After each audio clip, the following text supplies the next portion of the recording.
He titulado esta conferencia 1844 y el asalto violento total, final. A estas alturas ya se habrán probablemente dado cuenta que el asalto violento final es en contra de Jesucristo, pero a menudo Jesucristo viene siendo atacado cuando se ataca a su pueblo también. Y es por eso que tenemos que discutir sobre esta cuestión del año 1844. Ven, 1844 es la fecha del final de la profecía de los 2300 días. Y según esta profecía, al final de los 2300 días, ocurriría una purificación del santuario. Eso significa que el juicio sería anunciado y que habría un pueblo que anunciaría a ese juicio. Y hemos visto en Apocalipsis capítulo 10 que por medio de la apertura del sello del libro, la Iglesia Adventista del Séptimo Día empezó a predicar el mensaje que la hora del juicio había llegado. Y después vimos que el mensaje tiene los componentes de los tres ángeles. Y estudiamos los mensajes de los tres ángeles, y estos mensajes son la última advertencia al mundo. Y estos mensajes van a aumentar progresivamente hasta un clímax cuando los poderes del mundo rodearán a este sistema, y la intensidad de sus mensajes aumentará, convirtiéndose en un fuerte pregón, una última advertencia alrededor del mundo, revelando, desenmascarando los pecados de Babilonia, y a la gente se le pedirá de salirse de Babilonia. Así que la fecha de 1844 es un punto de referencia importante en la profecía, y el 1844 da crédito a este mensaje final y a quien lo presenta. Se acordarán que en la profecía un día es un año y 7 días serían 7 años, día por año te lo he dado, Ezequiel 4:6, conforme al número de los días que empleaseis en reconocer la tierra, 40 años un año, por cada día, números 14:34. Y ya hablamos de esta visión en Daniel capítulo 8, donde el tiempo del fin es cuando a esta visión se le quitará el sello, es decir, se aclarará. ¿Hasta cuándo durará la visión del continuo sacrificio y la prevaricación asoladora entregando el santuario y el ejército para ser pisoteados? Daniel 8:13. 70 semanas están determinadas sobre tu pueblo y sobre tu santa ciudad para terminar la prevaricación y poner fin al pecado y expiar la iniquidad para traer la justicia perdurable y sellar la visión y la profecía y ungir al santo de los santos. Daniel 9:24. Ahora, toda esta visión, en la primera parte, nos habla de la primera venida de Cristo y la parte final culmina en el 1844. Una fecha que parece estar en el aire, pero que tiene gran significado. Ahora, no voy a tratar con esa primera parte de la profecía, hay todo un video que se llama El Mesías, pero la primera parte, para mencionarla brevemente, trataba sobre la venida del Mesías, empezando desde la publicación del decreto hasta cuando el Evangelio se fue a los gentiles en el 34 después de Cristo, y los rabinos publicaron esta maldición: que los huesos de sus manos y los huesos de sus dedos se decaigan y se descompongan de aquel que da las vueltas a las páginas del libro de Daniel para encontrar el tiempo de Daniel 9:24-27, y que su memoria desaparezca de la faz de esta tierra para siempre. No es una maldición muy bella. Esta es la ley talmúdica, esto se encuentra en el Talmud, ley talmúdica, página 978, sección 2, línea 28. Obviamente, los rabinos no querían que nadie reconociera que Jesús era el Mesías, porque eso sería un problema para la religión judía. Así que es un hecho muy triste que esta profecía de los 2300 días, donde la primera porción identifica al Mesías, está bajo tal maldición.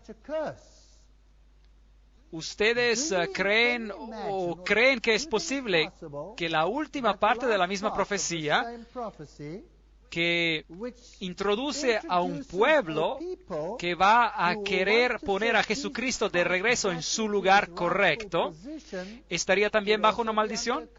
¿Es posible? ¿No creen que es posible? Yo creo que el diablo odia esta profecía más que cualquier otra, porque revela en la primera parte de la profecía quién es Jesucristo, que Él es el Mesías, y en la última parte de la profecía revela a un pueblo que predicará el Evangelio eterno al mundo y regresará Jesús a su lugar correcto.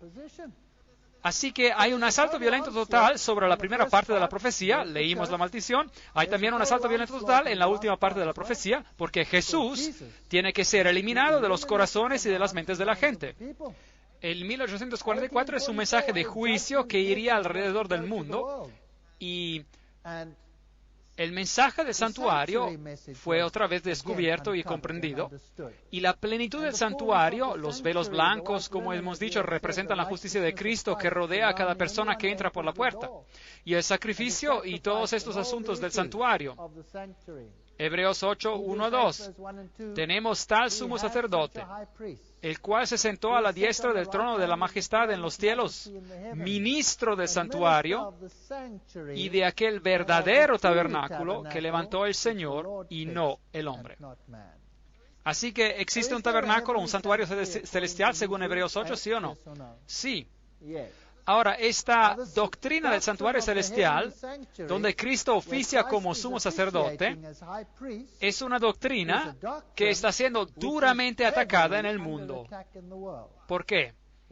Porque pone a Jesucristo de regreso al centro como el único Salvador en el mundo, y también nos dice sobre su ministerio y dónde Él está oficiando, en el lugar santo o en el lugar santísimo. Eso es muy importante, porque según la doctrina adventista del séptimo día, el 1844, el tiempo del juicio, tiene que ser el Yom Kippur, y Él tiene que haber ingresado al lugar santísimo.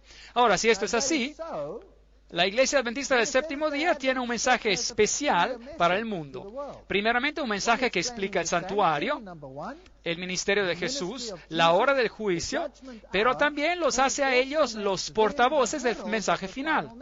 Y eso es un problema. Uno no puede tener una denominación que es el portavoz del mensaje final. Uno tiene que quitar a esa denominación de esa posición y hacerla parte de la olla, del crisol, del ecumenismo. Nadie tiene el derecho de decir, nosotros tenemos un mensaje final para el mundo. Eso sería exclusividad, según el pensar del mundo. Así que la fecha de 1844 está fuertemente bajo ataque, y la doctrina de que Jesucristo entró en el lugar santísimo en el 1844 y luego el santuario será purificado, el día antitipo de la expiación está también bajo fuerte ataque. Hebreos 9:3, tras el segundo velo estaba la parte del tabernáculo llamada el lugar santísimo. Ahora, la palabra lugar santísimo, aquí en la Biblia, es en griego Hagia Hagion.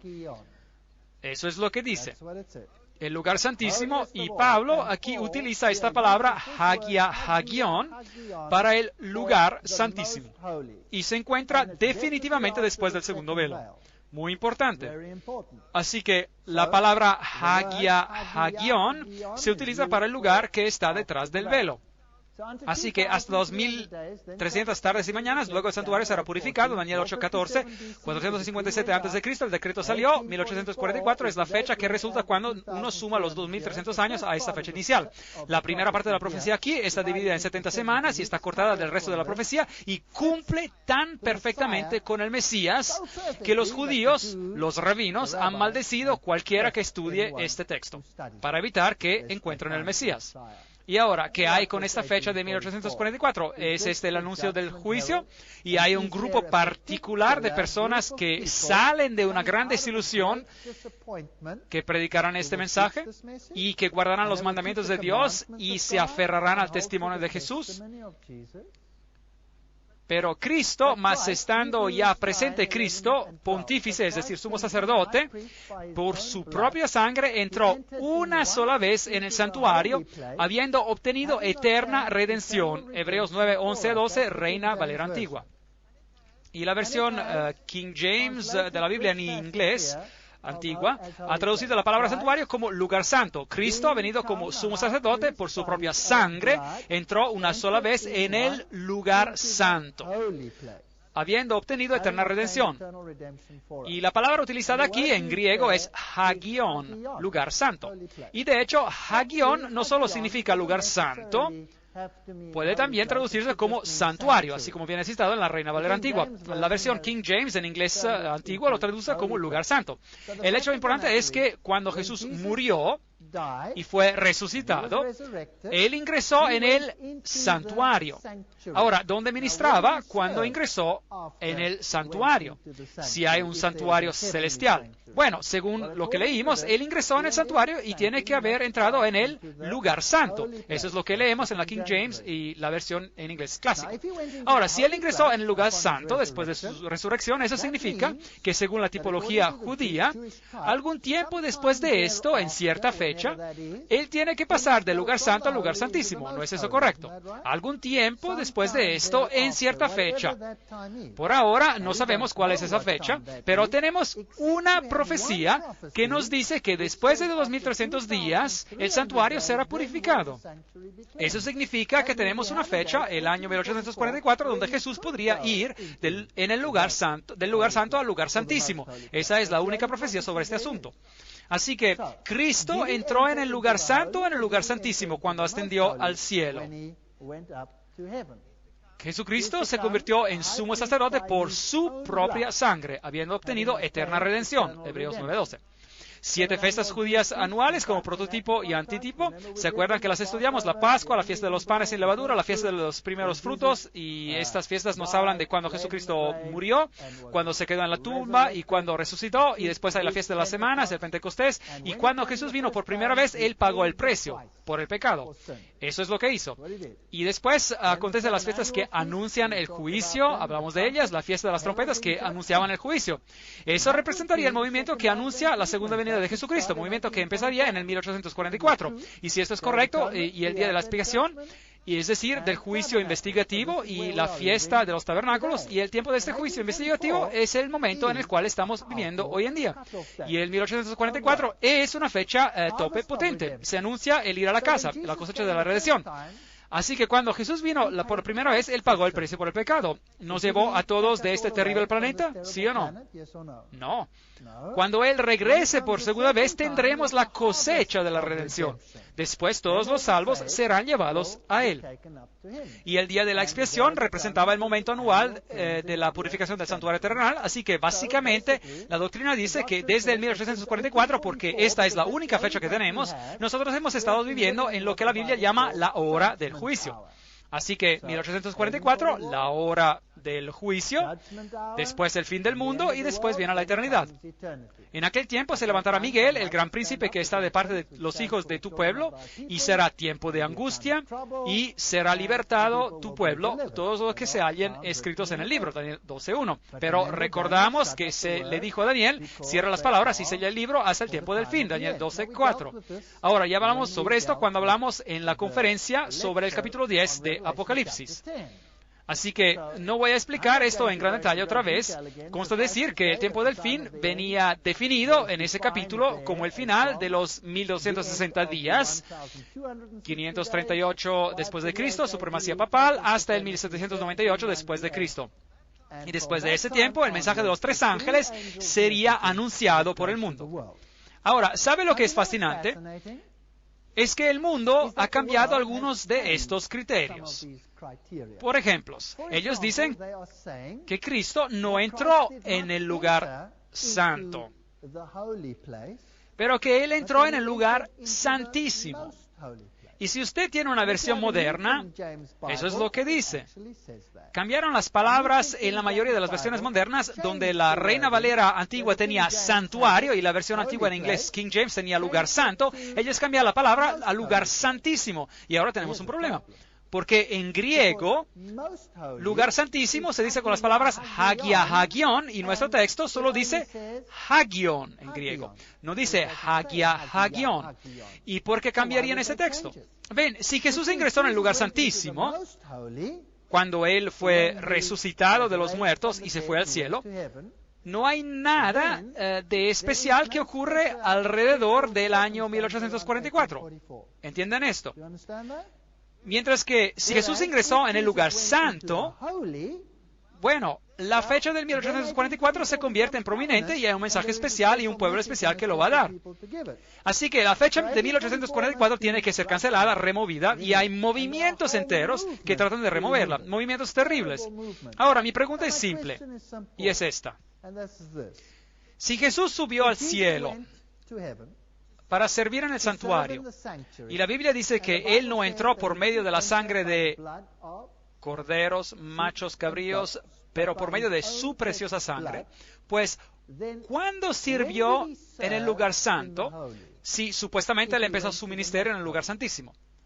Si algunas de las versiones modernas de la Biblia están en lo correcto y Jesús ingresó en el lugar santísimo, ¿cuándo ministró en el lugar santo? Porque después de todo, en el santuario terrenal, que es una copia del santuario celestial y es una copia del servicio del ministerio que ocurre en el santuario celestial, Jesús tiene que haber servido por un tiempo en el lugar santo. ¿Y cuándo ocurrió esto? Bueno, tiene que haber sido antes de que Él vino a esta tierra, ¿correcto? Porque cuando Él se fue de esta tierra, supuestamente le ingresó en el lugar santísimo, según algunas de las versiones modernas. ¿Es eso correcto? Muy bien. Pregunta, ¿con qué sangre? ¿Con qué sangre Él sirvió en el lugar santo antes de venir a esta tierra? ¿Con la sangre de corderos y machos cabríos? No. Así que, en otras palabras, Jesús no pudo haber entrado en el lugar santísimo cuando Él se fue al cielo. Él solo hubiera podido entrar en el lugar santo. Así que no importa cuánto ellos lloren, y no importa cuánto se lamenten sobre el hecho de que la fecha 1844 es una fecha profética, ellos van a tener un problema. Jesús solo hubiera podido ingresar en el Hagion, en el santuario, en el lugar santo, cuando Él se fue al cielo, porque ese momento era la primera vez que Él tenía su propia sangre con la cual poder ministrar. Eso significa que Él tiene que haber entrado en el lugar santísimo después, y la única fecha que tenemos para esto es el año 1844, así que 1844 permanece, sea que nos guste o no. Ahora, acerca de esta fecha del final del tiempo, o fecha del tiempo del fin, durante este mismo periodo que el remanente predica un mensaje de separación, Satanás organiza una falsa unión, empezando con la Revolución Francesa. ¿Se acuerdan? Él reemplaza la ley de Dios con su propio estándar terrenal llamado los derechos humanos. Y él organiza el fascismo y pone también el ojo de Lucifer y la serpiente dadora de vida y el gorro de Mitra también. En este mismo periodo vemos el surgimiento de la francmasonería, del espiritismo, de la teosofía, de los falsos profetas, del movimiento mormón, los testigos de Jehová, el movimiento de la ciencia cristiana, y al mismo tiempo Dios levanta una barrera, un estandarte contra esto, los que guardan los mandamientos de Dios y predican el mensaje de los tres ángeles. Solo la iglesia adventista del séptimo día hace esto. Ninguna otra iglesia en todo el mundo, ninguna otra iglesia en el mundo predica el mensaje del santuario o de lo que el santuario simbolizaba. Hay solo una iglesia que lo hace en todo el mundo, la iglesia adventista del séptimo día. Es algo extraño. Acontecimientos interesantes ocurren alrededor de 1844. Karl Marx se une a la Liga de los Justos en 1842 y que después se convierte en la Liga de los Comunistas. Él empezó a escribir el Manifiesto Comunista en 1844. ¿Y qué dice ese documento? Dice que no hay Dios, y menos aún Jesucristo, así que destacamos de Él. Así que Jesucristo viene removido. Y al mismo tiempo, hay otro mensaje que sale al mundo. Darwin, el origen de las especies. El origen de las especies es el misterio de los misterios. ¿Cuándo empezó él a escribirlo? Esta es la introducción al origen de las especies y usted encontrará algo interesante. Me he permitido especular sobre este tópico y tomé algunos breves apuntes que después expandí en el 1844. Esto es muy interesante. Es la segunda vez que encontramos el 1844 en un lugar muy prominente, donde tenemos un engaño para el final de los tiempos que ingresa al mundo. Y hay un pequeño grupo que dice, no. Hay muchos otros también, pero no tienen la totalidad del mensaje de los tres ángeles, ni tienen el mensaje del santuario. ¿No es interesante saber que la representación más grande en las Naciones Unidas es la fe de los Bahá'í? ¿Y fue fundada cuándo? Fundada por el Bab, allí está la fecha, 1844.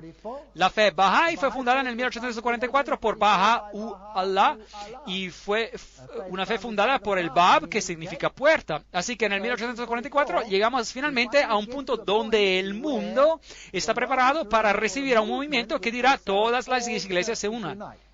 ¿Quién está detrás de este movimiento? Eso es otro asunto. Yo creo que a estas alturas ya lo hemos entendido. Porque ¿quién tiene el poder en las Naciones Unidas? ¿Ellos o el catolicismo romano? El catolicismo romano tiene el poder. Así que esa organización es solo un utensilio. Pero el 1844 es una fecha interesante. La fe Bahá'í sostiene la unidad fundamental de todas las religiones. Ese es su primer criterio. la investigación independiente de la verdad, etcétera, etcétera, y todas esas cosas interesantes. Ya hemos hablado de algunas de estas anteriormente. El lograr la paz mundial, y ya hemos hablado de esto. Bueno, yo entré en el templo de los Bahá'í y ellos tienen 3 libros allí, la Biblia, y después tienen el Corán, y después tienen los mensajes de Baha'u'lláh. Ahora, eso lo encontré interesante, así que lo leí en el templo allí lo leí. Y encontré esta página muy interesante, así que le tomé una foto, página 217, y dice: oh pueblos y familias de la tierra que se enfrentan, vuelvan sus rostros hacia la unidad. Ven, este es el mensaje de nuestro tiempo. Y este mensaje de unidad sale al mundo ¿en qué fecha? 1844. Un mensaje de unidad. Y dejen que el resplandor de su luz resplandezca sobre ustedes. Reúnanse todos y por amor a Dios tomen la decisión de erradicar cualquiera sea la fuente de controversia entre ustedes. Y después el resplandor de la gran lumbrera mundial. Oh, me vuelvo tan nervioso cuando escucho ese nombre. ¿Y ustedes? La lumbrera mundial envolverá a toda la tierra y sus habitantes se convertirán en ciudadanos de una ciudad y serán los que ocupan solo uno y el mismo trono. ¿Y de quién será ese trono? Yo creo que será el trono de Lucifer. Esta palabra uno, con la primera letra mayúscula, ahora, si acaso no saben, uno es un acrónimo por Lucifer en el mundo oculto. Él, desde los días tempranos de su vida, no ha querido ningún otro deseo, no ha tenido ningún otro deseo que este, y continuará a abrigar ninguna otra esperanza que esta. No cabe duda ninguna que las personas de este mundo, de cualquier raza o religión, derivan su inspiración de una fuente celestial y están sujetos a un Dios. La diferencia entre las ordenanzas bajo las cuales ellos moran se tienen que atribuir a los requisitos de exegesis diferentes explicaciones de la edad en las cuales se revelaron. Todos ellos, excepto unos pocos, que son el resultado de la perversidad humana, fueron ordenados por Dios. Eso es interesante. Todos ellos en el mundo fueron ordenados por Dios, excepto unos pocos que son perversos. Me pregunto quiénes son. Ellos han sido ordenados por Dios y son una reflexión de su voluntad y propósito. Levántense y armados con el poder de su fe, quebranten en pedazos los dioses de sus vanas imaginaciones y los que diseminan el conflicto entre ustedes. Aférrense a los que los llevan a juntarse y a unirse. Difícil de imitar. 1844, un mensaje de unidad. 1844, un mensaje de separación. ¿Quién da el mensaje de separación? Este grupo raro que predica el mensaje de los 3 ángeles. Y dice aquí, unos pocos que son el resultado de la perversidad humana. Interesante. Dan Whitley escribe, como Bahá'í, yo me considero como un ciudadano del mundo y creo firmemente que el mundo se está acercando a lograr ser una comunidad global unida, una familia humana. La unidad en la diversidad puede sonar como otra cuña periodística, unas palabras que endulzan, en un tiempo cuando el contenido es menos importante que la presentación. La verdad es que el concepto de la unidad en la diversidad es un concepto profundamente espiritual, es un principio fundamental de la fe de los Bahá'í y es un concepto esencial que tiene que ser considerado cuando se trata de encontrar solución a la multitud de problemas globales. Así que este grupo es la más grande representación en las Naciones Unidas, así que este no es un, por así decir, pequeño grupo perdido en un rincón del mundo. Y ellos están allí por una razón, para tener una opinión mayoritaria. ¿Qué significa ser ecuménico? Significa todo el mundo habitado, que sirve al equivocado, al poder equivocado, el espiritismo moderno y todos esos asuntos que hemos tratado. El séptimo ángel derramó su copo por el aire y salió una gran voz del templo del cielo, desde el trono, diciendo, hecho está. Apocalipsis 16:17. Tarde o temprano Dios va a terminar con esta mentira en este planeta. Y todas las personas como Blavatsky y Annie Besant y Alice Bailey y sus doctrinas de demonología serán expuestas por lo que son, porque ellas literalmente adoran a Lucifer, y de hecho esto fue publicado por la compañía publicadora de Lucifer, así que ¿a quién más podrán adorar? Después cambiaron este nombre a Lucis Trust, Fundación Lucis, para esconder el nombre, y son todos estos profetas extraños los que surgieron. Aquí hay otra fecha interesante, 1844. El manuscrito sinaítico, Codex Sinaiticus, viene descubierto en el monte Sinai y forma la base de todas las traducciones modernas de la Biblia que remueven a Jesucristo como Dios y como el único Salvador de la humanidad. ¿Ustedes creen que es casualidad? ¿Ustedes creen que esto es casualidad? Esto es muy extraño. Al mismo tiempo, cuando este mensaje de separación y de adorar a Dios y de darle gloria a Él, de que hay un solo Salvador y un Evangelio, una manera de ser salvo, todas esas cosas se juntan y la fecha es el año 1844. ¿Y ustedes se acuerdan de Génesis 3:15? Y pondré enemistad entre ti y la mujer, y entre tu simiente y la simiente de suya. Esta te herirá en la cabeza y tú le herirás en el calcañar. El versículo viene cambiado por el catolicismo en que ella te herirá en la cabeza. Así que aquí vemos a esta batalla interesante que se desarrolla en los últimos días. Este es Robert Mueller. Él era el subsecretario general de las Naciones Unidas, ¿se acuerdan de él? Las religiones mayoritarias en el mundo, al final, todas quieren la misma cosa, a pesar de que nacieron en diferentes lugares y circunstancias. Ustedes se acuerdan de este asunto. Lo que el mundo necesita es una convergencia de las diferentes religiones en búsqueda de la definición de las leyes cósmicas o divinas que tendrían que regular nuestra manera de portarnos. Un ecumenismo espiritual mundial. Eso es lo que ellos quieren. Que todo se junte. Lograr la paz será imposible sin primero domar el fundamentalismo por medio de una religión unida que profesa fidelidad solo a la espiritualidad global y a la salud de este planeta. Así que estos dos grupos están viniendo en oposición el uno con el otro. La religión del Nuevo Mundo, nos dice Alice A. Bailey, tiene que ser basada sobre esas verdades que han perdurado a lo largo de los tiempos y se están continuamente formando en el pensamiento humano. Y por ellos las Naciones Unidas luchan. Mi gran sueño personal es de lograr una alianza increíble entre todas las mayores religiones y las Naciones Unidas. Robert Mueller. Así que las iglesias se juntan. Dos mensajes en el mundo. Ahora, la Iglesia Adventista del Séptimo Día también tiene el mensaje: no acepten la marca de la bestia. El sábado es el día del Señor. Adoren al quien hizo el cielo, la tierra, el mar y las fuentes de las aguas. El papado viene y dice: no, tú tienes que escucharme a mí. Yo te diré cuándo tienes que adorar y tú adorarás en el primer día de la semana, porque yo soy la autoridad en tu vida. Y así el papado, el 7 de mayo de 1998, publicó esta famosa carta apostólica llamada Dies Domini por el Santo Padre Juan Pablo II, donde él pide que se organice legislación dominical. Domingo, la fiesta primordial que revela el significado del tiempo. Las riquezas espirituales y pastorales del domingo, como nos han sido pasados por la tradición, son verdaderamente grandes. Bueno, por lo menos él admite que esto no viene de la Biblia, ¿correcto? De manera significativa, el Catecismo de la Iglesia Católica enseña que la celebración del domingo como el Día del Señor y su Eucaristía está al corazón de la vida de la Iglesia. Y después él explica a quién uno adora el domingo. Este es su documento. Esta es la encíclica del Papa Juan Pablo. Mientras ellos escuchan a la palabra proclamada durante la asamblea en el domingo, los fieles miran hacia ¿quién? Hacia María. Ahora, ¿qué dijo Blavatsky? ¿Quién era María? Ella dice: María es en realidad la diosa Isis antropomorfizada y es realmente Lucifer. Eso es lo que Blavatsky dijo. Estudiamos esto en una conferencia pasada.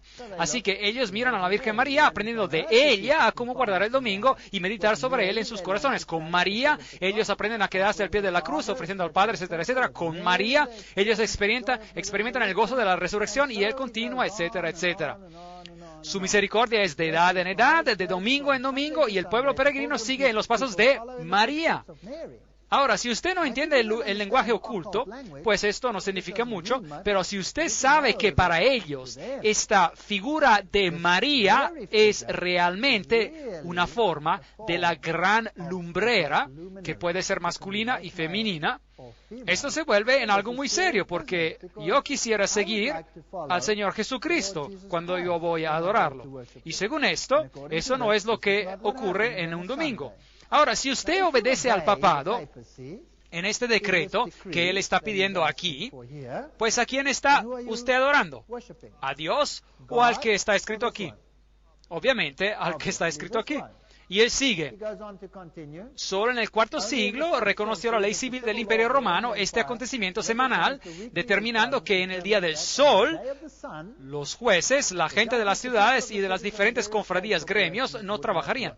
Y él dice, sería pues errado de ver en esta antigua legislación sobre el ritmo de la semana una circunstancia puramente histórica, sin significado especial para la Iglesia, asunto que ella podría poner de lado. Aún después de la caída del imperio, los concilios no pararon de insistir sobre los arreglos acerca del reposo dominical. Así que él dice, no piensen que eso era historia, estoy hablando de ahora. Y después él sigue y cita la famosa encíclica de Papa Leo, Rerum Novarum, que yo les cité en gran detalle, ¿se acuerdan? En la conferencia sobre el nuevo orden mundial, de cómo está bien robar si uno quiere y en cuanto uno tenga necesidad y todas esas cosas maravillosas y toda la cuestión de la economía y de cómo va a funcionar en el futuro. Y después él dice, por tanto, también en las circunstancias particulares de nuestro tiempo, los cristianos naturalmente lucharán para asegurarse que la legislación civil respete su deber de guardar el Domingo Santo. Así que él está pidiendo por legislación civil a favor del domingo. Y el periódico Sunday Times, Londres, 5 de julio de 1998, dijo, el Papa lanza una cruzada para salvar el domingo y pone en claro que en el domingo no se tiene que trabajar porque tiene que ser celebrado como el Día del Señor. Esto lleva al Papa a una confrontación con la palabra de Dios y la cuestión del sábado. Hasta el ministro del Interior israelí quiere introducir el domingo, aquí dice en alemán. Esto es algo interesante. Junio del 2000 en el periódico Süddeutsche Zeitung en München, Alemania. Así que tenemos a los derechos humanos. Sí, pero esos derechos humanos tienen límite y el límite es que uno tiene derecho a ellos solo en cuanto uno obedezca al sistema papal. Aquí hay un derecho a la libertad de religión, pero la libertad de religión significa que ya no se permite predicar a nadie sobre Jesucristo o sobre cualquier doctrina, porque eso sería una ofensa de la libertad de la otra persona, no de su libertad. Y después él publicó esta fascinante carta apostólica que se llama Ad Tuendam Fidem, y significa defender la fe, y por medio de la cual ciertas normas vienen introducidas en el Código de la Ley Canónica y en el Código de los Cánones de las Iglesias del Oriente, Catholic World News. Y el Canon 1436 de la Iglesia Católica tiene ahora que decir, según el Papa Juan Pablo II, quien quiera que niegue o se ponga cualquier verdad que tiene que ser creída con fe divina y católica o repudia la fe cristiana en su totalidad y no entra en razón, después de haber sido advertido de manera legítima, tiene que ser castigado como un hereje. Oh, fascinante. Así que el Papa Juan Pablo II pide que las personas que no están de acuerdo con él tienen que ser castigados como herejes. ¿Cuándo fue la última vez que ellos hablaron así? En la Edad Media. Increíble. Ellos pueden ser castigados con castigos, incluyendo también la deposición, es decir, el quitarle a uno lo que le pertenece. Y aparte de esos casos, quien quiera rechace una doctrina mantenida de manera definitiva por parte del pontífice romano, pregunta, ¿no acaba él de definir que nosotros tenemos que guardar el domingo, sí o no? Bueno, ¿qué pasa si yo soy un adventista del séptimo día, y yo digo que la Biblia dice que el séptimo día es el sábado? ¿Entro yo en conflicto con él, sí o no? Sí. Por parte del pontífice romano o del colegio de obispos que ejercen su magisterium auténtico, o también esta persona acepta una doctrina condenada por parte de ellos como errada. No acaba de decir que lo que él cree y que cualquier otra cosa no es correcta, y no regresa a sus sentidos después de haber sido advertido de manera legítima. Esta persona tiene que ser castigada con una pena apropiada. Palabras muy bellas. ¿Cuál era la pena apropiada en el pasado? La muerte. La muerte era la pena apropiada. ¿Usted cree que ellos podrían llegar a ese punto? ¿Usted cree que podrían llegar hasta ese punto? Bueno, eso es interesante. Y después ordenamos que todo lo que ha sido declarado por nosotros, la palabra nosotros está escrita con la primera letra mayúscula, todo lo que ha sido declarado por nosotros en esta carta apostólica, motu proprio, es decir, siendo realizada por su iniciativa, es firme y tiene validez. Y nosotros ordenamos que sea incluido en la ley universal de la Iglesia Católica, es decir, en el Código de la Ley Canónica, en el Código de los Cánones. Dado en Roma, San Pedro, el 18 de mayo de 1998, en el 20º año de nuestro, escrito con la primera letra mayúscula, nuestro pontificado. Es bastante arrogante, las palabras nosotros y nuestro, escritas con primera letra mayúscula. ¿Quién más las utiliza? Nosotros y nuestro con la primera letra mayúscula. Dios. Hagamos al nombre a nuestra imagen. Génesis 1:26. Así que el Papa dice aquí de manera muy críptica que Él es Dios. y que Él domina sobre usted y que Él le está diciendo de guardar el domingo, sea que le guste o no. ¿Se acuerdan que cuando estudiamos Apocalipsis capítulo 10, yo les dije que hay en realidad solo dos movimientos religiosos mundiales en el mundo? Uno es el sistema católico romano y el otro es la Iglesia Adventista del Séptimo Día. El sistema católico romano predica, guarda el domingo y guarda mis mandamientos. Y la Iglesia Adventista predica, guarda los mandamientos de Dios y permanece fiel a Él. Y el sábado es una señal de la obediencia a Dios. Guarda el sábado, escuchan a la palabra de Dios y no escuchan a la palabra del hombre. Bueno, ¿se acuerdan de esto? Hecho en el 1969 por la Iglesia Católica, no fue el creador del universo en Génesis 2 de 1 a 3, pero la Iglesia Católica puede defender el honor de haber otorgado al hombre una pausa de su trabajo cada 7 días. La razón y el sentido común demanda la aceptación de una o de la otra de estas alternativas, o el protestantismo y el guardar el sábado como día santo, o el catolicismo y guardar el día domingo como santo. Un compromiso es imposible. ¿Se acuerdan de esta cita? Esta era Roma hablando. Y ella dice, el domingo es la descendencia de la Iglesia Católica, ya hemos leído de esto, y los protestantes no han tomado represalia sobre esta situación. Y siguen, usted puede leer la Biblia del Génesis y al Apocalipsis y usted no encontrará ni una sola línea que autorice el domingo. Y están bien en lo correcto, lo han estudiado bien. El cardenal Gibbons conoce su Biblia. Ellos insisten que es una creación de la Iglesia Católica, es una ley de la Iglesia Católica, y los protestantes dan honra a la Iglesia Católica cuando ellos obedecen. Ahora, en la parte de las preguntas en este boletín, ellos ocurrió en el 1942. Y tendrían que guardar el día sábado como santo.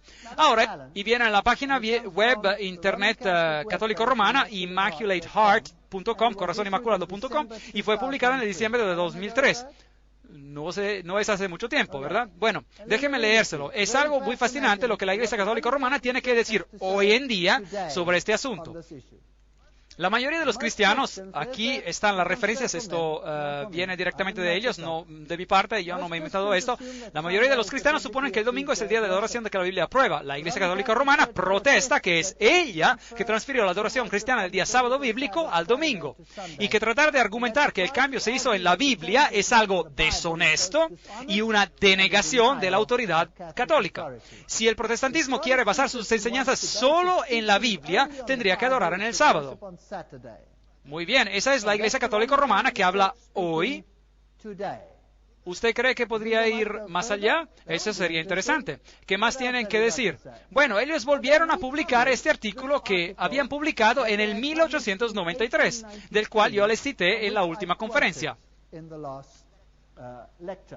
Ahora, ¿por qué están publicando otra vez este artículo en su totalidad en el sitio internet católico?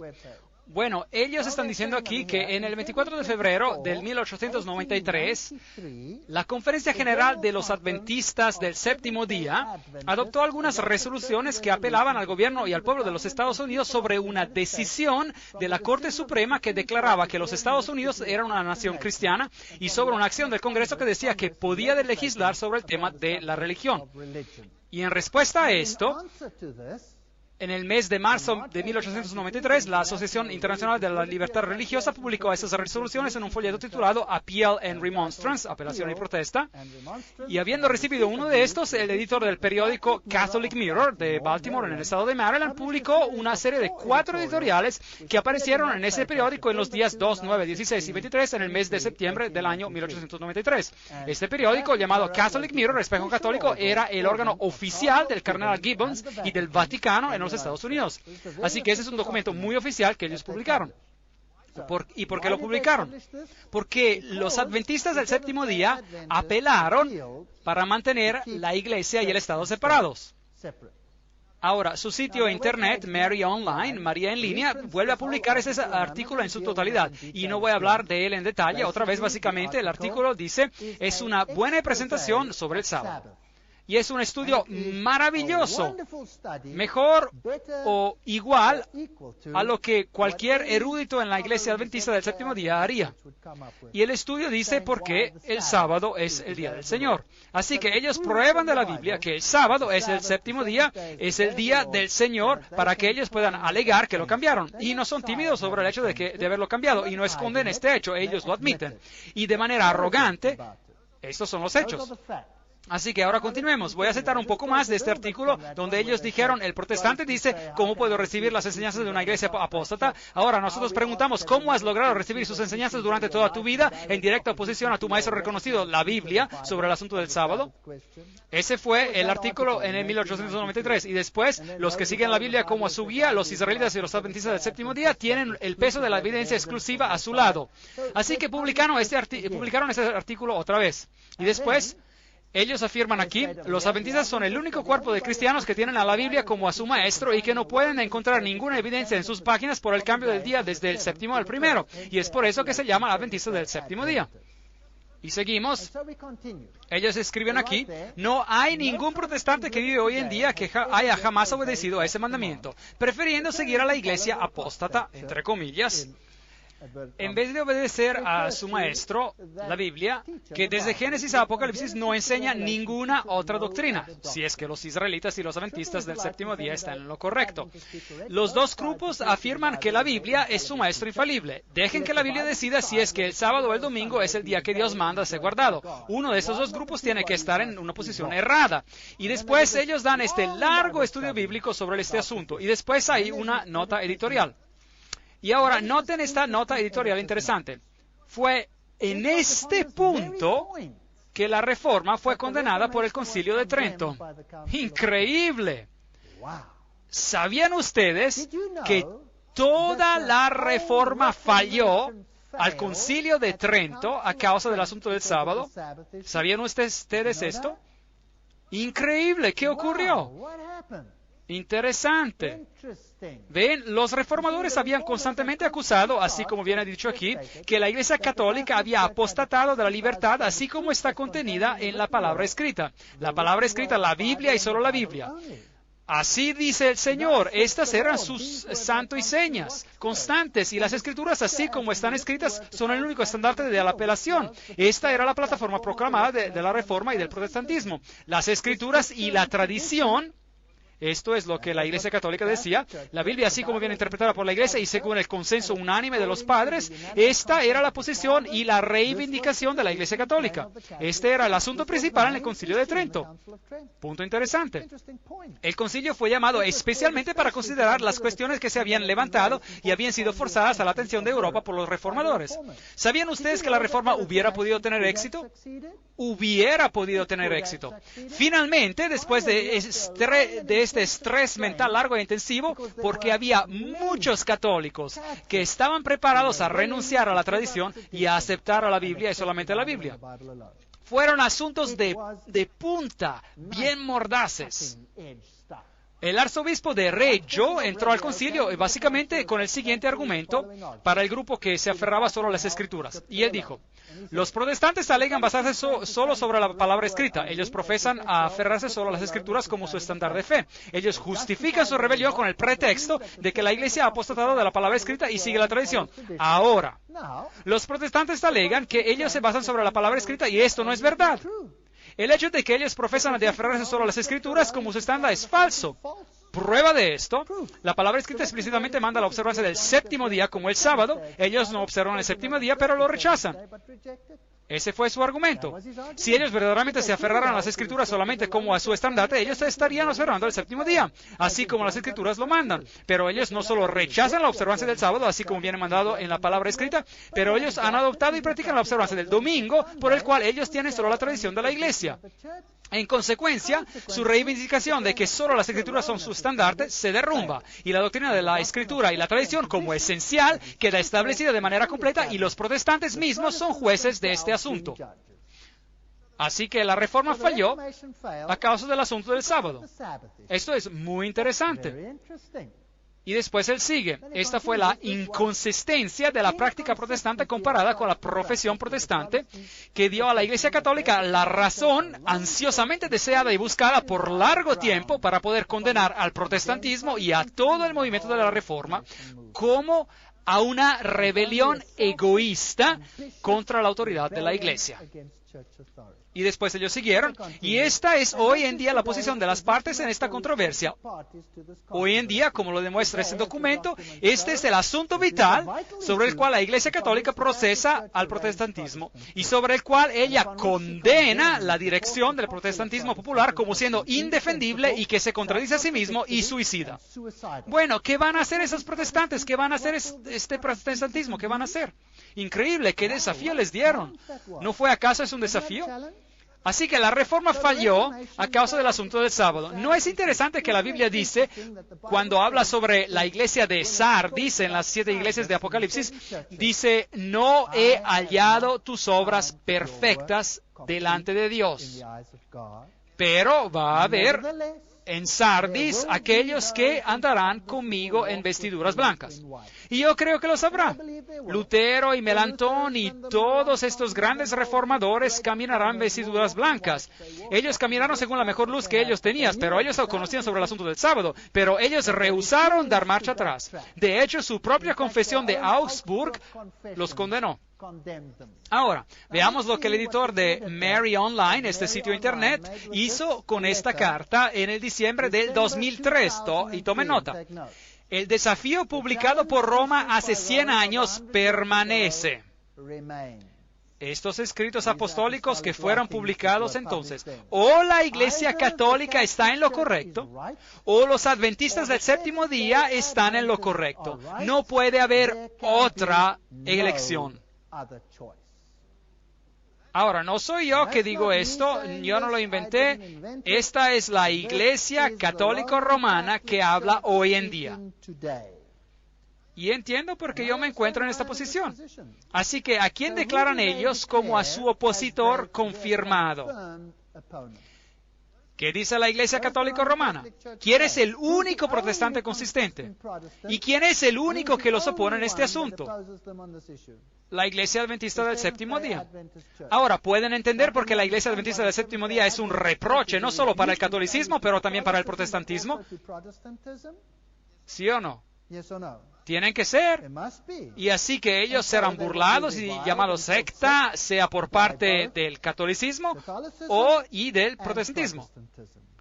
Así que, básicamente, si esto es así, yo le he estado predicando aquí, esta es la posición de la Iglesia Adventista del Séptimo Día, sin considerar lo que los otros están haciendo, y el catolicismo está de acuerdo con todo corazón, y de hecho dice el editor, no puede haber otra elección. Bueno, hemos estado hablando sobre lo que la Iglesia Católica Romana dijo. O la Iglesia Católica está en lo correcto, o los adventistas del séptimo día están en lo correcto. No puede haber otra elección. Y si ustedes miran a la reunión intrafe de 1999, donde el Papa fue elegido como el líder espiritual del mundo y donde se pidió que ellos se unieran en condenar a los fundamentalistas cristianos que abusan de la libertad de expresión y que sus esfuerzos en convertir a otros incitan al odio y a la violencia, ¿a quién se está dirigiendo principalmente? ¿A quién creen ustedes? Tienen que ser los adventistas del séptimo día, porque ellos son los protestantes consistentes que predican en contra de las doctrinas antibíblicas. Todos los presentes estuvieron de acuerdo en 2 puntos clave. Uno, el Papa Juan Pablo II fue nombrado por consenso como la principal guía espiritual y el supervisor del planeta. Y punto número 2, esos fundamentalistas religiosos que rehúsan de unirse al movimiento global ecuménico tienen que ser silenciados. Bueno, ¿quiénes son ellos? ¿Quiénes son ellos? Ellos los acaban de identificar. Ellos nos han indicado en quién ven el problema. Y George W. Bush dice, la mejor manera de honrar el Papa Juan Pablo II, verdaderamente uno de los grandes hombres, es tomando su enseñanza de seriamente. Es de escuchar a sus palabras y de poner sus palabras y enseñanzas en acción aquí en América. Ese es un desafío que tenemos que aceptar, dice él. Así que, ¿los Estados Unidos aceptarán la doctrina papal o van a aceptar la doctrina bíblica? La doctrina papal, él acaba de decirlo. Así que ellos quieren hacer leyes, y esta es otra cosa que el Apocalipsis nos dice. Ellos lo harán. Así que podemos ver un enfrentamiento mundial que está por venir. Ahora, echémosle un vistazo a estas citas interesantes. Cada una de ellas tiene aquí su referencia.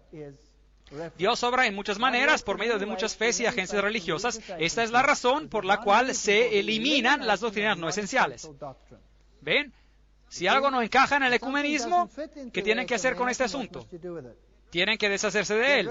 ¿Y qué pasa con lo que no encaja en el ecumenismo? El guardar el sábado, y tiene que desaparecer. Otras medidas se tomarán también en este departamento de las religiones y de la educación sobre el cual el Cristo gobierna, y Él se moverá para restaurar los puntos de referencia antiguos, para eliminar lo que no es esencial y para reorganizar el panorama religioso total en preparación de la restauración de los misterios. Estos misterios, una vez restaurados, unirán a todas las fes. Pregunta. ¿Podemos nosotros aceptar eso, sí o no? La respuesta es no. Eso es un asunto serio. La escritora de la nueva era, Natalie Banks, dice, mirando para abajo de la superficie de los eventos turbulentos exteriores, nos damos cuenta del movimiento de expansión que se mueve hacia la eliminación de esa separación sectaria y a distanciarse del confiar en la doctrina y dogma duros y firmes. Y al mismo tiempo hay una búsqueda más intensa por una comprensión más profunda de las enseñanzas interiores y de su aplicación a los enormes problemas de hoy en día. Pues, ¿qué están esperando? Ellos quieren deshacer de esas doctrinas que separan. ¿Pueden ver cómo el sábado se está convirtiendo en un asunto importante? ¿Cómo nosotros tendremos que representar la verdad y la justicia y a Jesucristo? Y a Jesucristo se lo va a tirar a la trituradora de papel. Ese es un asalto violento total a Jesucristo, atacando a su pueblo. Thomas Ehrenzeller, un director de los World Federalists, federalistas mundiales, indica, un número creciente de personas están financiando una reacción en contra de la ola de fanatismo religioso fundamentalista.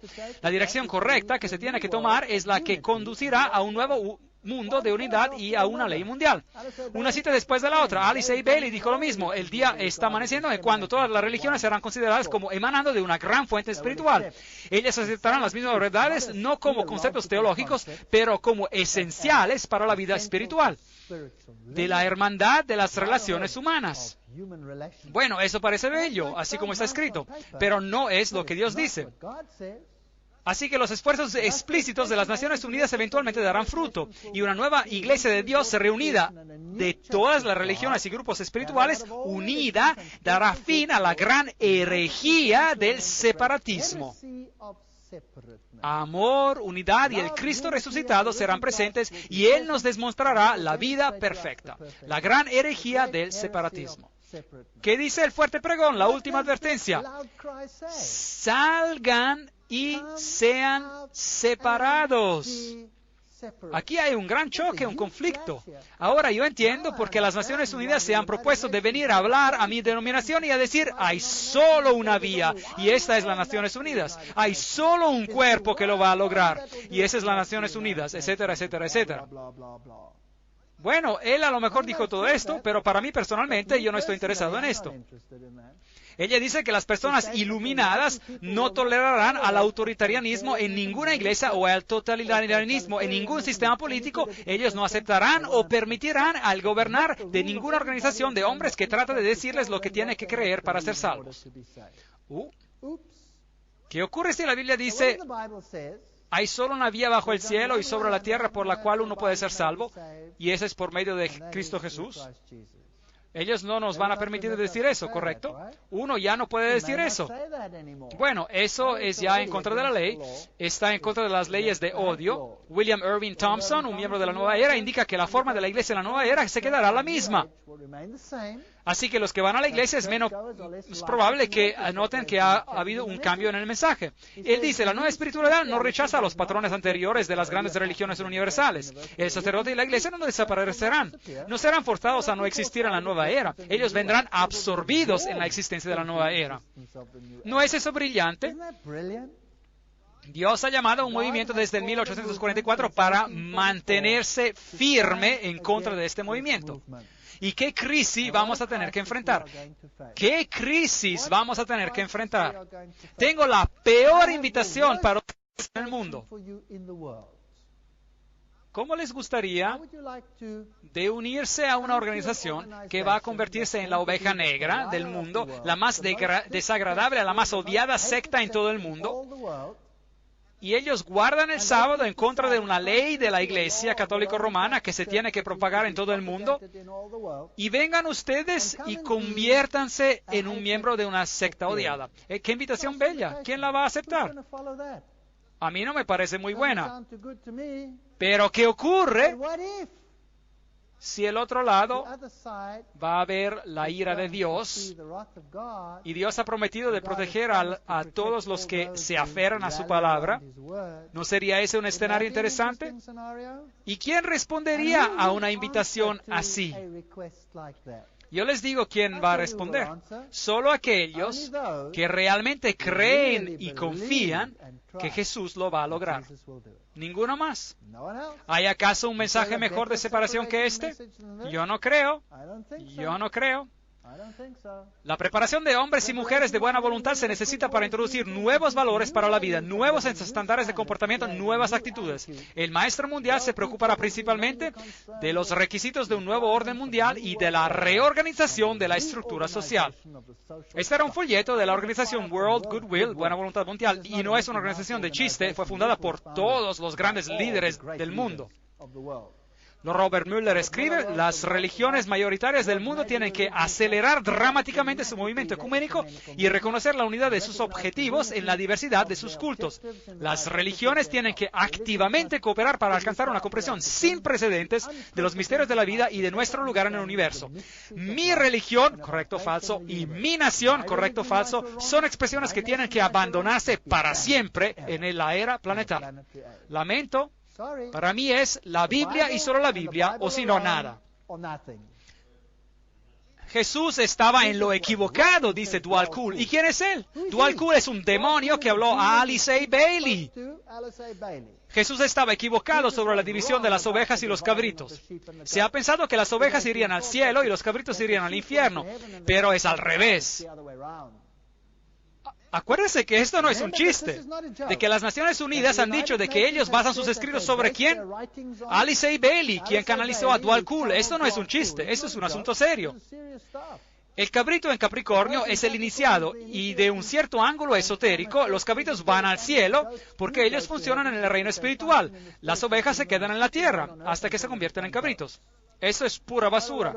La entrada en los cielos, declara Dwal Cool, es la entrada en la era de Acuario y Piscis, es decir, las fuerzas cristianas, se menguarán rápidamente. Esta es una guerra sobre Jesucristo. Esta no es una guerra sobre cualquier secta o individuo. Nosotros estamos atrapados en el medio de todo esto y tenemos una elección. La organización World Goodwill dice explícitamente, esta luz radiante, el mensaje de Cristo, no puede tener nada que ver con enseñanzas sombrías de las iglesias que están basadas sobre la muerte, la crucifixión, la agonía, el infierno eterno y la ira de un Dios que se venga. Para construir una nueva civilización basada en la naciente nueva conciencia en la humanidad, las organizaciones de iglesia, si quieren sobrevivir, tendrán que ajustarse a la jerarquía espiritual, es decir, al liderazgo demoníaco de la nueva era. Ese es un problema. La humanidad no será capaz de hacer la transición de la vida puramente terrenal a la vida universal hasta que la paja sea separada del trigo. La candidata demócrata para la nominación de vicepresidente para el año de 1984 y directora ejecutiva de la World Future Society, la Sociedad Mundial Futura, Barbara Marx Hubbard, no escatima palabras, seguro que no lo hace. Ningún tipo de paz mundial puede prevalecer hasta que los miembros egoístas del cuerpo planetario cambien o mueran. Esta es la elección. Ellos tienen que seguramente morir o cambiar. ¿Qué dijo el Papa? Ellos tienen que ser condenados como un hereje o ellos tienen que sufrir un castigo apropiado. Bueno, preguntemos a sus colaboradores cuál es el castigo. Cambiar o morir, ese es el castigo. Este hecho es tan horrible como el matar una célula que tiene cáncer. Tiene que hacerse por amor al futuro de la totalidad. Bueno, yo no tengo que leer todas estas citas sobre semillas defectuosas y que tienen que ser cortadas. Dwal Cool, hablando por medio de Alice A. Bailey, dice, un violento germen e infección de estreptococo ha amenazado la vida de la humanidad. El germen hace sentir su presencia en las áreas infectadas del cuerpo de la humanidad. Otra operación quirúrgica podrá ser necesaria para deshacerse.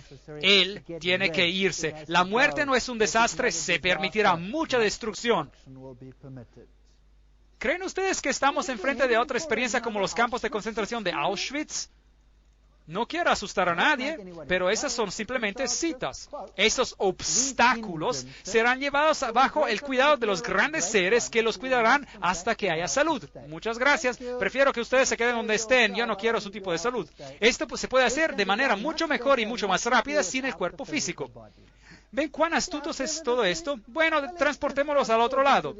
Ruth Montgomery dice que las almas habrán pasado al mundo de los espíritus para reflexionar sobre sus actitudes. Esas son citas increíbles y son verdaderas. No son chistes, no son chistes. El anterior miembro de la nueva era, Randall Baer, dice que los que rehusan la marca de la bestia serán el blanco para ser exterminados en lo que se llamará eufemísticamente centros de reeducación sobre el amor y el traslado, es decir, campos de muerte disfrazados. Uno tiene que cambiar o morir. Esta cita viene de un hombre que ha ganado el premio Templeton. Acuérdense de que Billy Graham también ganó el premio Templeton. Ahora, esa es una persona destacada, es el presidente del Consejo de Editores de la Enciclopedia Británica, director del Instituto para la Investigación Filosófica en Chicago, presidente del proyecto Paideia y fideicomisario honorario del Instituto Aspen y altamente honrado en los foros más altos de este mundo. Y él dice, el doctor Adler, dicho en palabras simples, Adler argumenta que no vamos a poder obtener la paz mundial hasta que obtengamos la unidad cultural. Pero Adler argumenta que hay solo un obstáculo a esta unidad, el cristianismo. ¿Y cuál tipo de cristianismo?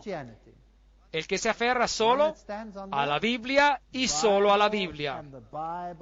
El cristianismo alega tener conocimiento sobrenatural y revelación divina que causa división. Y no está abierta al debate racional.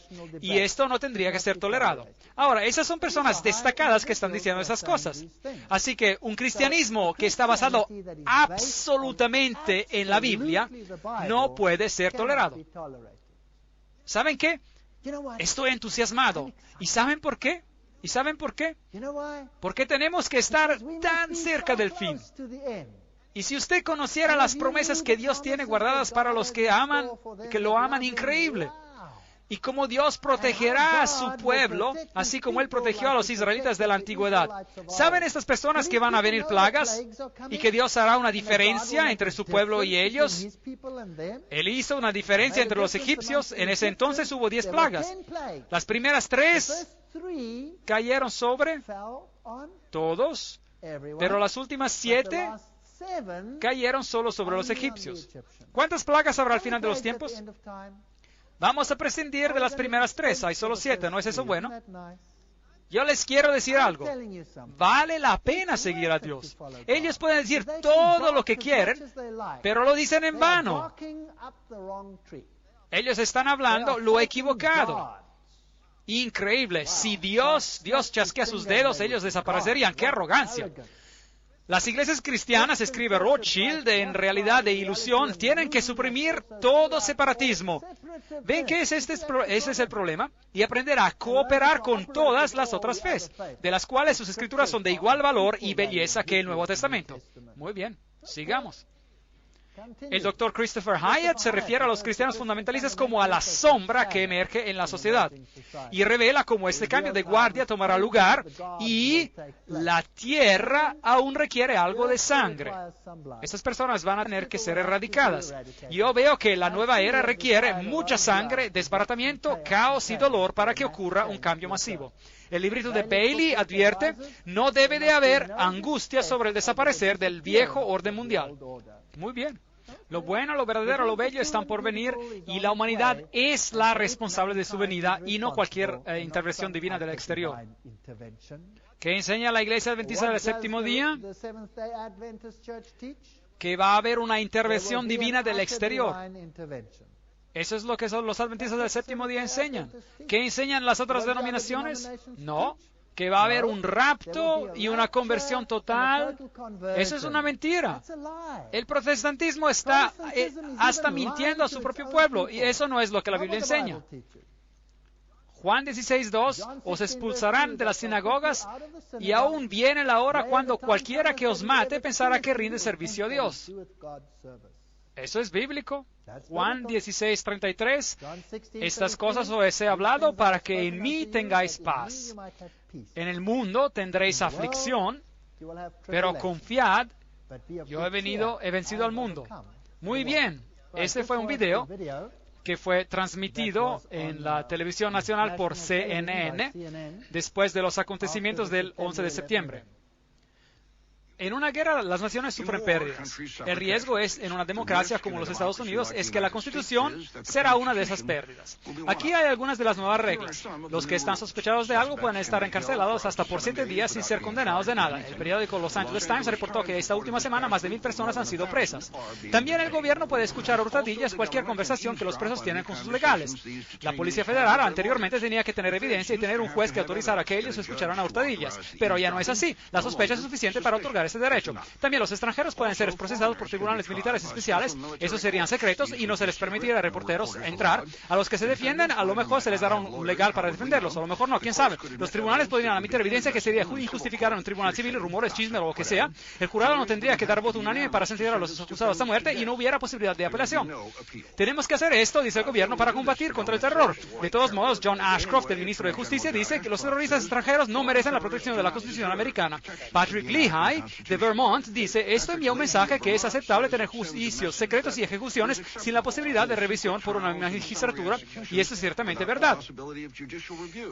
El periodista William Safire del New York Times dice, un presidente de los Estados Unidos acaba de asumir lo que equivale a poderes dictatoriales para encarcelar o ejecutar a extranjeros. Y hay precedentes durante la Segunda Guerra Mundial. Los Estados Unidos secretamente juzgaron a los alemanes que llegaron a Estados Unidos con submarinos con planes para sabotear. Ellos fueron encontrados culpables, la mayoría fue ahorcada y la Corte Suprema aprobó esa acción. Así que juicios secretos son en apariencia constitucionales, pero ellos niegan a los acusados la protección que la Constitución ofrece. Por el otro lado, los hombres que pusieron bombas en el World Trade Center en el 1993 fueron juzgados por un tribunal civil con protecciones constitucionales, y eso pareció funcionar. A lo mejor la cuestión es qué tipo de mensaje se envía cuando una nación que se jacta de sus libertades y su democracia y dice, sí, podemos encarcelarte por una semana sin tener acusaciones, y sí, podemos escuchar a hurtadillas cuando tú hablas con tu legal, y si tú eres extranjero te podemos juzgar y ejecutar en secreto. ¿Es eso lo que las democracias hacen? Yo soy Bruce Wharton. Ahora, lo que es interesante es que George Bush especificó este asunto y dijo que si usted habla deliberadamente en contra de los Estados Unidos, usted califica también como un terrorista. Eso es interesante. Así que ellos te pueden encarcelar sin un proceso y ellos te pueden ejecutar. Imagínense, todas estas leyes que existen ahora. Uno ya no tiene que esperar más. En cuanto ocurra un cambio mayor, todo ya está en su lugar, todo puede ocurrir muy rápidamente. Un periodo de extrema tribulación y de miseria sin precedentes va a cubrir pronto todo el mundo. La destrucción de los elementos no deseables. Este es R.P. Laurie Krishna, Kalki Avatar, que habla. Maharishi Mahesh Yogi, un hombre interesante. ¿Y qué dice él? El hombre que introdujo la práctica oculta de la meditación trascendental dice, no hay ni va a haber un lugar para el que no es apto. Los aptos liderarán y los que no están aptos no pueden seguir y no hay lugar para ellos. En la era de la iluminación no hay lugar para las gentes ignorantes. Interesante. Matthew Fox, ¿se acuerdan? Ese es el famoso teólogo católico. Él habla de la nueva era con sus 4 billones de habitantes. ¿Y qué ocurrió con los otros 3 billones? ¿Qué ocurrió con ellos? El autor John Randolph Price, el autor del libro The Super Beings, los super seres, identifica a los cristianos en esta cita. Hay algunos grupos que continúan aferrándose a la idea absurda de que el hombre es un pecador miserable, un gusano de polvo. Y él también nos indica que 2,5 billones de personas serán muertos. Y el humanista de la nueva era, John Dunphy, se refiere al cristianismo como a un cadáver que se está pudriendo. Podríamos seguir con más citas. Esa es una persona interesante, el príncipe Felipe. Él dice que si yo voy a ser reencarnado, me gustaría regresar como un virus mortal para poder contribuir a algo para resolver la sobrepoblación. Esas personas son ocultistas de alto calibre y son muy amigables. Ted Turner, presidente de la Better World Society, la Sociedad por un Mundo Mejor, ha llamado a los cristianos tontos y perdedores. Y él también ha dicho que la población tiene que disminuir y él quiere una población de unos 250 a 300 millones de personas, un declino del 95% de los niveles presentes. Bueno, quién sabe, a lo mejor un día nos va a dar un ejemplo sobre ese asunto. Las piedras guía del estado de Georgia son piedras muy interesantes, están aquí en los Estados Unidos y allí están en el estado de Georgia. ¿Y qué son? En una de las más altas colinas en el condado de Elbert, en Georgia, se encuentra un monumento gigante de granito inscrito en 8 diferentes idiomas sobre las 4 piedras gigantes que sostienen la piedra angular, y hay 10 guías o mandamientos. Al monumento se lo refiere alternativamente como a las piedras guía del estado de Georgia o al Stonehenge americano. El mensaje es: 1. Mantener la humanidad bajo el medio billón. En equilibrio perpetuo con la naturaleza. Es interesante qué va a ocurrir con el resto. De segundo, guía la reproducción de manera sabia, aumenta la buena forma física y diversidad, unir la humanidad con un nuevo idioma vivo, gobernar la pasión, la fe, la tradición y todas las cosas con razón controlada, proteger a los pueblos y las naciones con leyes imparciales, que todas las naciones gobiernen internamente y resuelvan disputas exteriores en un tribunal mundial, eviten leyes insignificantes, mantengan un equilibrio entre los derechos personales y deberes sociales, atesoren la verdad, no sean un cáncer sobre la tierra y dejen espacio para la naturaleza, 10 reglas. ¿Qué ocurre con el resto de la humanidad? ¿Qué van a hacer con ellos? Esas personas tienen homicidio en sus corazones. Bueno, asuntos interesantes. Aquí es Stonehenge original. Aquí hay un pequeño hueco en esta roca en Georgia. El hueco en la roca fue perforado en la piedra central para que la estrella del norte, que en la masonería es un símbolo de Lucifer, pudiera verse en cualquier momento. Este fue uno de los varios requisitos que se estipularon por R.C. Christian para construir Stonehenge americano. Y después dice allí en las piedras guía del estado de Georgia que estas piedras guía puedan ser guías en una era de la razón. Era de la razón. Ahora, esa es una frase interesante porque la era de la razón fue un libro escrito por Thomas Paine y su intención era de destruir las creencias judío-cristianas sobre las cuales la República Americana había sido fundada. Asuntos interesantes que se están juntando. Bueno, yo tengo noticias para esos asesinos futuros y para sus pequeños planes. Daniel 2:44 nos dice: y en los días de estos reyes, el Dios del cielo levantará un reino que no será jamás destruido, ni será el reino dejado a otro pueblo. Desmenuzará y consumirá a todos estos reinos, pero Él permanecerá para siempre. Qué promesa tremenda. Malaquías 3:5. Y vendré a vosotros para juicio, y seré pronto testigo contra los hechiceros. Esas personas son hechiceros. Ellos adoran a Lucifer y a los adúlteros y contra los que juran mentira y los que defraudan en su salario al jornalero y a la viuda y al huérfano, a los que hacen injusticia al extranjero, no teniendo temor de mí, dice Jehová de los ejércitos. En el libro 9 de Testimonios en inglés, página 101, Ellen White dice: que pudiéramos ver las necesidades de estas ciudades, así como Dios las ve. En un tiempo como este, cada mano tiene que ser utilizada. El Señor viene y el fin está cerca. Sí, cercano está. Dentro de poco tiempo ya no nos será posible trabajar con la libertad de la cual gozamos ahora. Escenas terribles están frente de nosotros y lo que tenemos que hacerlo rápidamente. ¿Y por qué estamos tan dormidos? También en mi propia iglesia. ¿Cuántas veces en mi propia iglesia yo escucho: el Señor aún no viene, tenemos aún mucho tiempo? ¿No tienen ellos a vigilantes en la muralla de Sión que vigilan y ven y miran a todas esas cosas? Yo no creo que tenemos mucho tiempo. Yo creo que estamos así de cerca. Y ellos saben quién es el enemigo, lo han identificado. Es nuestro deber emplear todo medio posible para ayudar en la proclamación de la verdad. Tenemos que obrar como nunca hemos obrado anteriormente. El Señor viene muy pronto y estamos ingresando a las escenas de calamidad. Las agencias satánicas, aunque invisibles, están obrando para destruir la vida humana. Yo creo que esta mujer era una profeta. Ahora sigue. Ahora es nuestro tiempo para obrar con vigilancia. Nuestros libros y periódicos tienen que ser llevados a la atención de la gente. El Evangelio de la verdad presente tiene que ser dado a nuestras ciudades sin tardar. Tenemos que despertarnos para cumplir nuestros deberes. Yo les quiero decir hoy en día, yo soy un adventista del séptimo día porque yo creo con todo mi corazón que ellos predican la verdad. Y yo les quiero decir otra cosa. Yo luché como un león para no convertirme en un adventista del séptimo día.